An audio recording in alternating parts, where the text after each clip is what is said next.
Hello, welcome back to ladies planet. ഇന്ന് നമ്മൾ ചെയ്യുന്നത് നേന്ത്രപ്പഴവും ഗോതമ്പ് പൊടിയും കൊണ്ട് ചെയ്യാൻ പറ്റുന്ന നല്ല ടേസ്റ്റി ആയിട്ടുള്ളൊരു സ്നാക്കാണ് കേട്ടോ. നമുക്ക് എങ്ങനെയാണ് ഇത് ഉണ്ടാക്കുന്നതെന്നുള്ളത് നോക്കാം. വീഡിയോയിലേക്ക് പോകുന്നതിൻ്റെ മുൻപായിട്ട് താഴെ കാണുന്ന ലൈക്ക് ബട്ടൺ ഒന്ന് ക്ലിക്ക് ചെയ്യാൻ മറക്കരുത്. ചാനൽ സബ്സ്ക്രൈബ് ചെയ്യാതെ വീഡിയോ കാണുന്നവർ ഒന്ന് സബ്സ്ക്രൈബ് ചെയ്ത് സപ്പോർട്ട് ചെയ്യാം. ആദ്യം നമുക്കിതിലേക്ക് കുറച്ച് ശർക്കരപ്പാനി ഉണ്ടാക്കണം. അതിന് വേണ്ടിയിട്ട് 2 പീസ് ശർക്കരയിലേക്ക് 1/4 കപ്പ് വെള്ളം ഒഴിച്ചിട്ട് അതൊന്ന് മെൽറ്റ് ചെയ്തെടുക്കുകയാണ് കേട്ടോ. ശർക്കരപ്പാനി റെഡിയായി കഴിഞ്ഞാൽ അരിച്ചെടുത്ത് മാറ്റി വെക്കാം. എന്നിട്ട് നമുക്കിതിലേക്കുള്ള ബാറ്റർ ഉണ്ടാക്കാം. അതിന് വേണ്ടിയിട്ട് ഞാനിവിടെ 1 കപ്പ് ഗോതമ്പ് പൊടി എടുത്തിട്ടുണ്ട്. ഇതൊരു ബൗളിലേക്ക് ചേർത്ത് കൊടുക്കാം. ഇനി ഇതിലേക്ക് നമ്മളിവിടെ ഉണ്ടാക്കി വെച്ചിട്ടുള്ള ശർക്കരപ്പാനി ഇല്ലേ, അത് ചൂടോടെ തന്നെ ചേർത്തിട്ട് മിക്സ് ചെയ്ത് കൊടുക്കണം. മധുരം ബാലൻസ് ചെയ്യാൻ ഒരു നുള്ളു ഉപ്പ് ചേർത്തിട്ട് മിക്സ് ചെയ്തിട്ടുണ്ട് കേട്ടോ. ഇനി ഇതിലേക്ക് ശർക്കരപ്പാനി കുറേശ്ശായിട്ട് ചേർത്തിട്ട് നമുക്കിത് നല്ല പോലെ ഒന്ന് ഇളക്കിയെടുക്കാം. നമ്മൾ പഴംപൊരിയൊക്കെ ഉണ്ടാക്കാൻ മാവ് ഉണ്ടാക്കൂലേ, ആ ഒരു രീതിയിലുള്ള മാവാണ് കേട്ടോ വേണ്ടത്.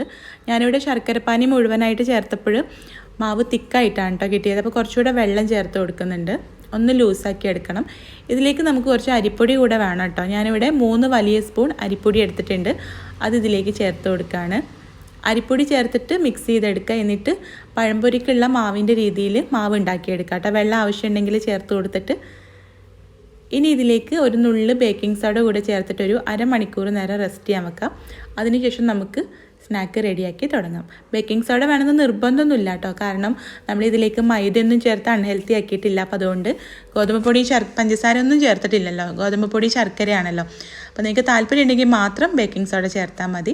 ഇനി ഞാൻ ഇതിലേക്ക് 2 മീഡിയം സൈസിലുള്ള നേന്ത്രപ്പഴം ഇതുപോലെ കട്ട് ചെയ്തെടുത്തിട്ടുണ്ട്. നമ്മൾ പഴംപൊരിയൊക്കെ ഉണ്ടാക്കുന്ന രീതിയിൽ കട്ട് ചെയ്തെടുക്കണമെങ്കിൽ അങ്ങനെ ചെയ്യാം കേട്ടോ. എന്നിട്ട് പഴത്തിൻ്റെ ഓരോ കഷ്ണങ്ങൾ മാവിൽ മുക്കിയിട്ട് പൊരിച്ചെടുക്കുകയാണ് കേട്ടോ. അരമണിക്കൂറിന് ശേഷമാണ് പഴം കട്ട് ചെയ്തെടുത്തത്. എന്നിട്ട് നമുക്കിത് നല്ല ചൂടുള്ള എണ്ണയിലിട്ടിട്ട് ഫ്രൈ ചെയ്തെടുക്കാം. നല്ല ചൂടുള്ള എണ്ണയിലേക്ക് വേണം കേട്ടോ ഇത് ഇട്ട് കൊടുക്കാൻ. ഗോതമ്പ് പൊടി ആയതുകൊണ്ട് തന്നെ എണ്ണ കുടിക്കാനുള്ള ചാൻസ് ഉണ്ട്. അപ്പോൾ നല്ല ചൂടുള്ള എണ്ണയിലേക്ക് ഇട്ടിട്ട് തന്നെ ഫ്രൈ ചെയ്യാൻ ശ്രദ്ധിക്കുക. അപ്പോൾ ഇത്രേ ഉള്ളൂ, നമ്മുടെ വെറൈറ്റി പഴംപൊരി ഇവിടെ റെഡി ആയിട്ടുണ്ട്. ട്രൈ ചെയ്ത് നോക്കുക, നിങ്ങൾക്ക് ഇഷ്ടമാവും. കൂടുതൽ വീഡിയോസിനായിട്ട് നമ്മുടെ ചാനൽ സബ്സ്ക്രൈബ് ചെയ്യാതെയാണ് നിങ്ങൾ വീഡിയോ കാണുന്നതെങ്കിൽ ഒന്ന് സബ്സ്ക്രൈബ് ചെയ്ത് സപ്പോർട്ട് ചെയ്യുക. അപ്പോൾ നമുക്ക് അടുത്ത നല്ലൊരു വീഡിയോ ആയിട്ട് കാണാം. Thank you.